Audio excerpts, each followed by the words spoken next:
Hi all, നമുക്കിനി സ്ക്രീനിൽ കാണുന്ന പോലെയുള്ള ആ ഒരു ഡിസൈനിന് വേണ്ടിയിട്ട് സ്റ്റോൺസ് എങ്ങനെയാണ് കറക്റ്റായിട്ട് ഇങ്ങനെ ഒട്ടിക്കുക എന്നുള്ളത് നോക്കാം. അതിന് വേണ്ടിയിട്ട് നമ്മൾ ആദ്യം മാർക്ക് ചെയ്യണം.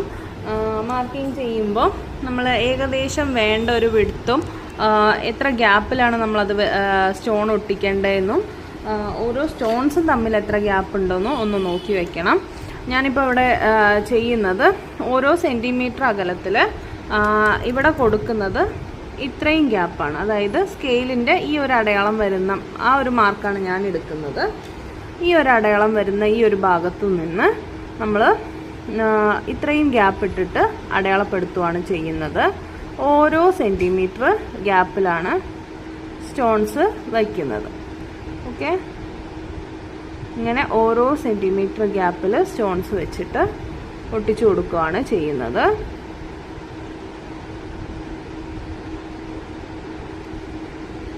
വേണ്ടിടം വരെ അത്രയും ഗ്യാപ്പും മെയിൻറ്റെയിൻ ചെയ്യുക. അതായത് ഈ വർക്കിൽ നിന്ന് നമുക്ക് സ്റ്റോണിന് വേണ്ട ഗ്യാപ്പും മെയിൻറ്റെയിൻ ചെയ്യുക.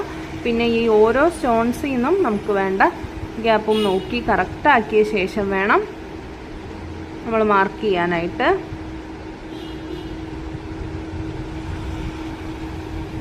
കംപ്ലീറ്റ് ഇങ്ങനെ ചെയ്യുക. അതിൻ്റെ ശേഷം സ്റ്റോൺ എവിടെ വരണം എന്നുള്ളതും നമ്മൾ ആദ്യം ഒന്ന് അറേഞ്ച് ചെയ്ത് നോക്കണം.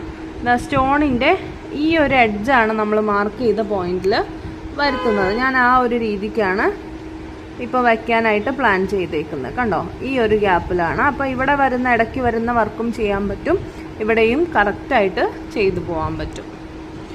ഇനി ഇതിൽ ഗ്ലൂ ആക്കിയിട്ട് സ്റ്റിക്ക് ചെയ്യുവാണ് വേണ്ടത്. മൊത്തവും മാർക്ക് ചെയ്യുക. ആദ്യം മൊത്തവും മാർക്ക് ചെയ്ത ശേഷം വേണം